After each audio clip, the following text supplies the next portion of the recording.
गुरुर्ब्रह्मा गुरुर्विष्णु गुरुर्देवो महेश्वरा गुरुर्साक्षात् परं ब्रह्म तस्मै श्री गुरुवे नमः।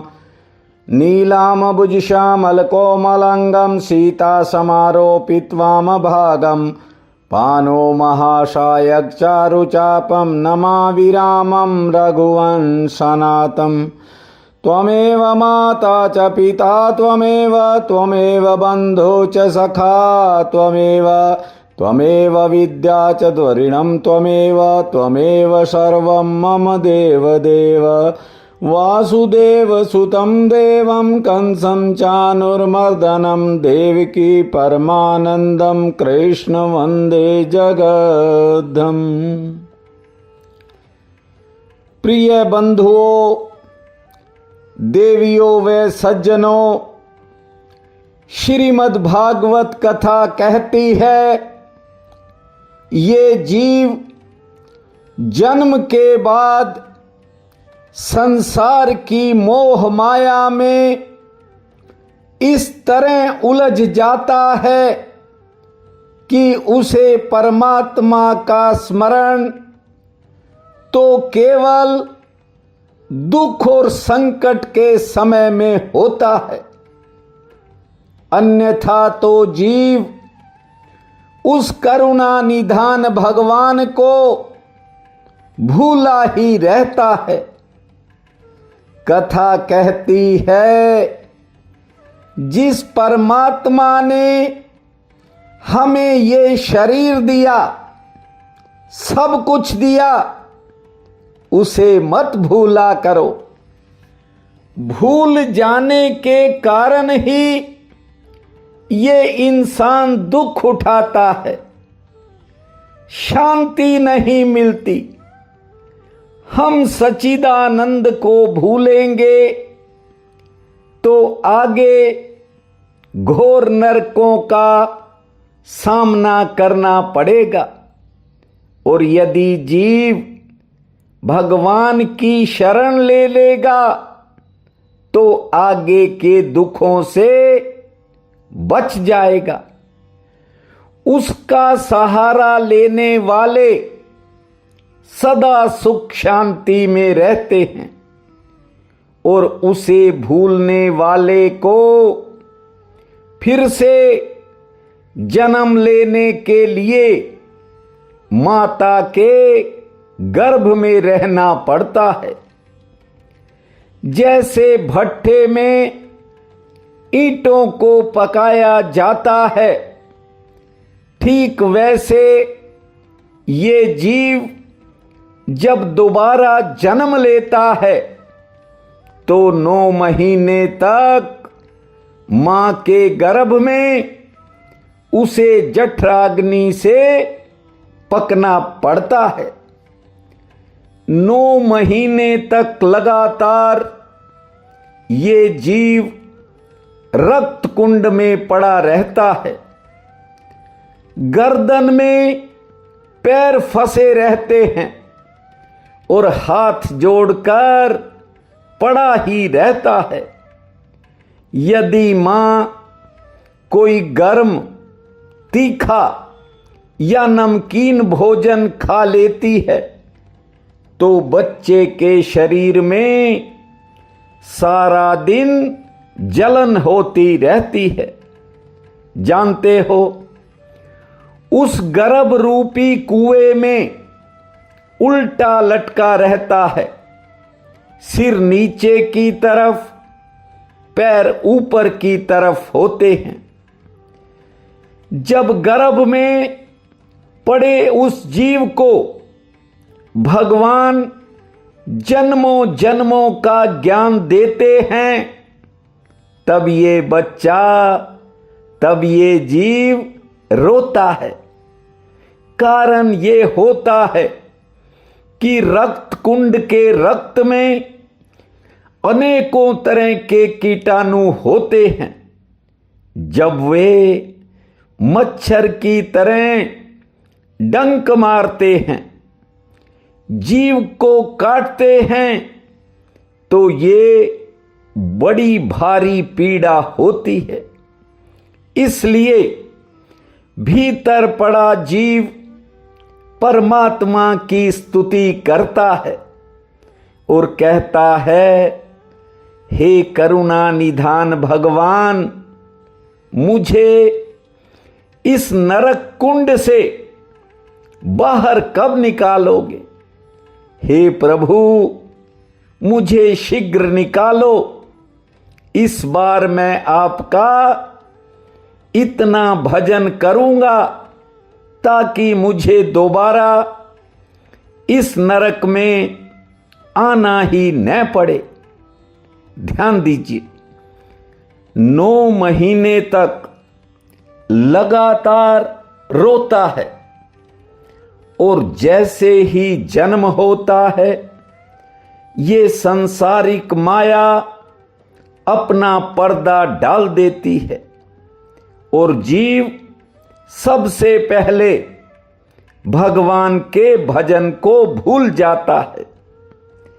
देखिए, जल जब आकाश में रहता है तब तक शुद्ध और निर्मल होता है, लेकिन वर्षा के माध्यम से जब वो निर्मल जल इस जमीन पर गिरता है, गिरते ही गंदला हो जाता है।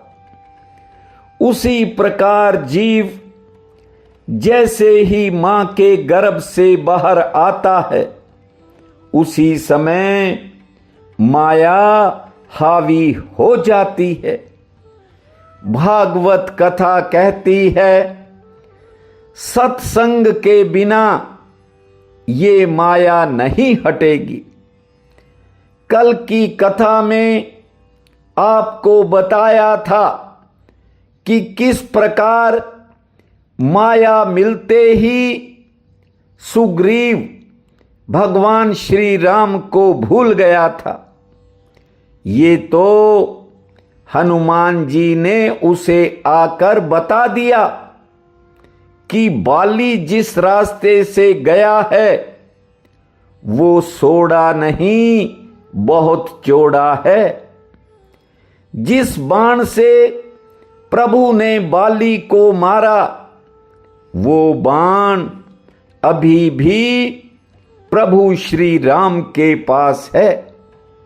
इसलिए कहता हूं, सावधान हो जाओ। बजरंग बली की बात सुनकर सुग्रीव कांपने लग गया था और तत्काल प्रभु की शरण में जाकर माफी भी मांग ली थी। शास्त्र कहते हैं कि संत का काम होता है सोए हुए जीव को जगाना। अगर जागोगे तो राम को पा जाओगे। पूरी जिंदगी सोते ही रहे तो किसी न किसी दिन मारे ही जाओगे। ये वो अमृत ज्ञान है जो तुम्हें हर दिन जगाता है।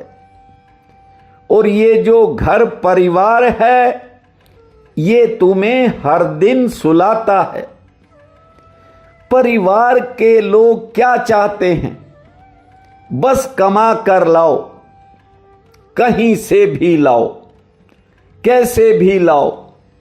जानते हो, पहले ये मशीनें नहीं होती थी। तेल निकालने वाला तेली कोल्हू के बैल लगाता था और फिर बैल की आंख पर पट्टी बांध देता था।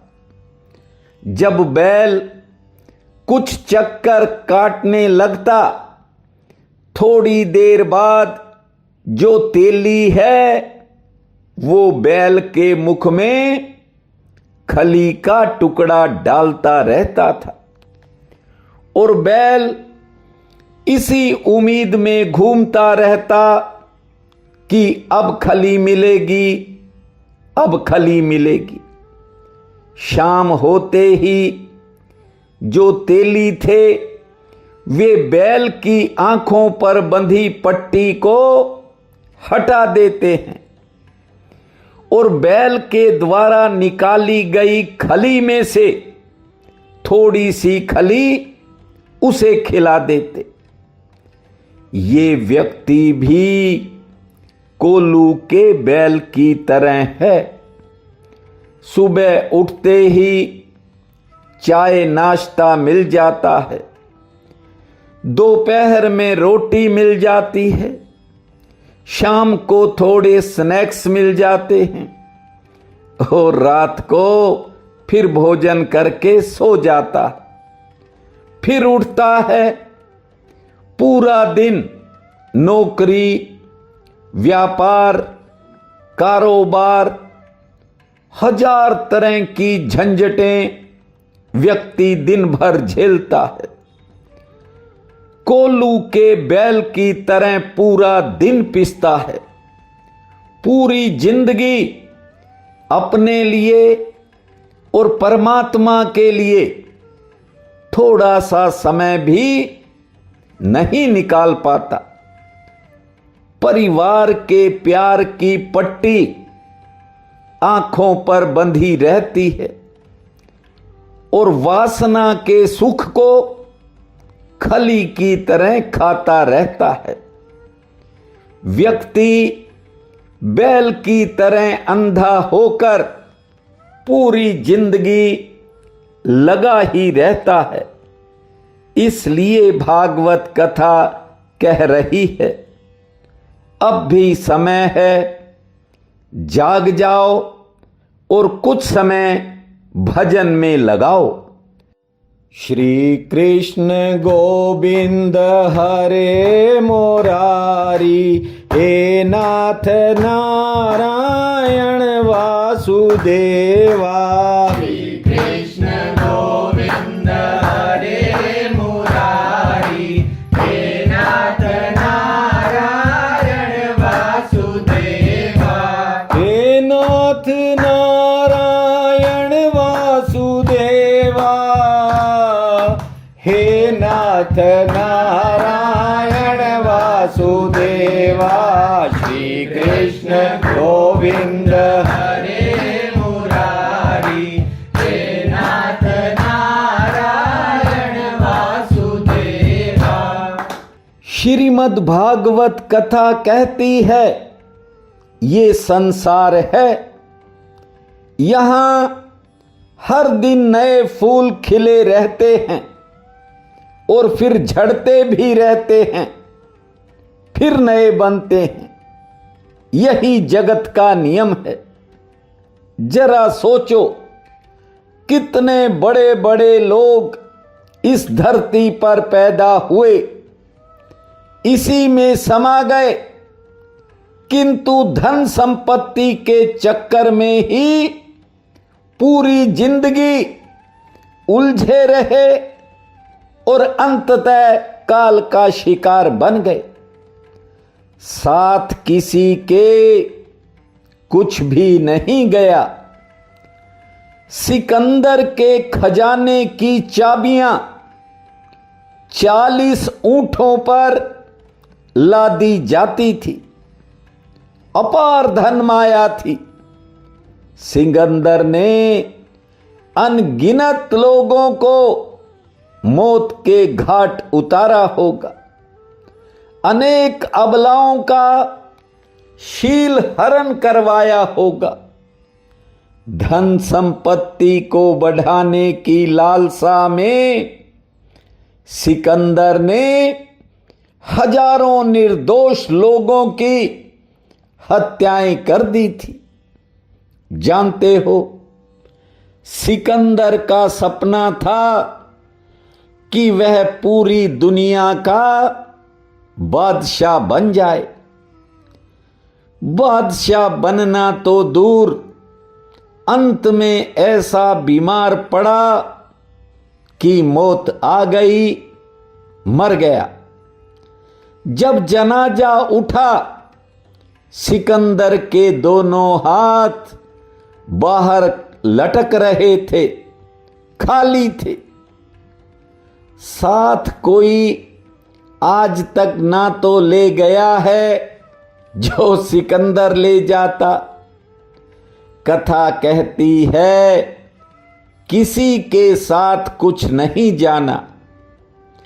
देखिए, रसोई में काम करने वाली महिलाओं को जैसे ही इस बात का पता ही नहीं चलता कि गैस का सिलेंडर खत्म होने वाला है, कहने का मतलब गैस खत्म होने वाली है, ठीक वैसे ही ये इंसान गैस रूपी सिलेंडर समझना, जिसमें सांसें अंदर बाहर हो रही हैं, लेकिन सांस कब थम जाएगी इस बात का पता नहीं चलता। आदमी की सबसे बड़ी भूल ये है कि वो हर चीज को अपनी मानकर बैठ जाता है, बैठा ही रहता है। जीव को परमात्मा धरती पर इसलिए भेजता है कि कुछ दिन खेल तमाशा देख ले, लेकिन इंसान तो एक दिन खुद तमाशा बन जाता है। आप तमाशा मत बन जाना, ये दुनिया तमाशा देखती है, ये किसी की अपनी नहीं है, ये तो सराय है।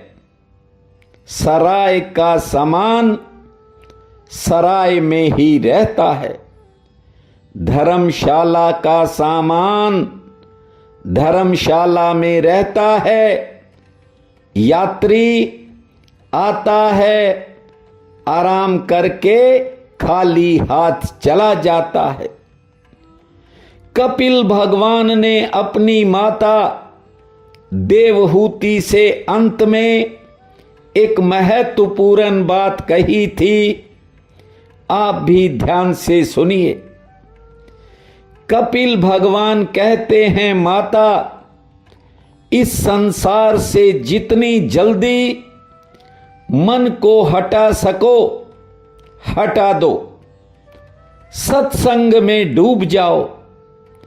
जब सत्संग में ध्यान लगने लग जाए तब समझ लेना कि माता आप अखंड शांति की तरफ बढ़ रही हो।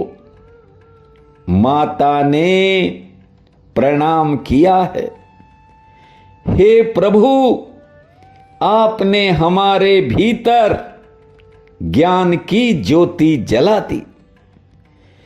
इस शरीर में कुल 25 तत्व हैं, ध्यान से सुनो। शरीर में कुल 25 तत्व हैं, जिनमें से 24 का सीधा संबंध इस प्रकृति से है, जिसमें 5 महाभूत, 10 इंद्रियां, 5 विषय और मन, बुद्धि, चित्त, अहंकार। ठीक से समझो, ये शरीर के 24 तत्व हैं, जिनका संबंध प्रकृति से है, और 25वां तत्व है चेतना, जो परमात्मा का स्वरूप है। भागवत कथा कह रही है कि परमात्मा का चिंतन करते करते ये आत्मा भी परमात्मा का स्वरूप हो जाती है।